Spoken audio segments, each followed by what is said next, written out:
जदयू तो मोदी जी के नाम पे 16 सीट जीत गई थी। कई पार्टी ऐसी है उसमें जिसको लोकसभा में सीट है 0, लेकिन बात लंबी लंबी है। ये लोग इस प्रयास में है कि खाता खुल जाए बिहार में। पहले तो जो इंडिया अलायंस था ये घमंडिया अलायंस, पहले ही हम लोग कहते थे। इतने घमंड में है, कई पार्टी ऐसी है उसमें जिसको लोकसभा में सीट है 0, लेकिन बात लंबी लंबी है और आपस में ही सिर्फ पटौवल हो रहा है। जदयू कह रहा है कि हम 17 ही लड़ेंगे, बाकी सबको बांटना है तो बांट लो। जदयू, राजद और कांग्रेस के बीच में कुछ तो गड़बड़ है, तभी तो ऐसी बयानबाजी आ रही है।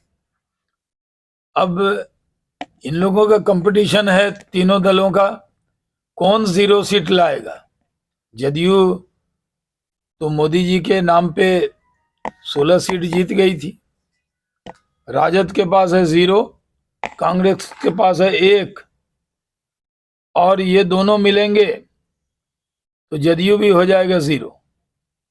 यानी अगर तीनों दल को ले लें, 2014 में हमसे अलग थे जदयू के लोग, तो उनको 2 सीट आई थी बीजेपी से अलग होके, और पिछले लोकसभा के चुनाव में राजद को 0 आई थी, कांग्रेस को 1 आई थी। तो इन तीनों को मिला के अगर 14-19 को मिला दें तो 3 सीट है, 2 जदयू के पास और 1 कांग्रेस के पास। यानी 14 में जदयू का तो पहला अकेला चुनाव होगा ना बिना बीजेपी के। जब अलग हमसे लड़े थे तो 2 ही सीट आई थी। तो ये लोग इस प्रयास में है कि खाता खुल जाए बिहार में, और बीजेपी के तरफ से हम लोग कोशिश कर रहे हैं कि इन लोगों का खाता न खुले बिहार में।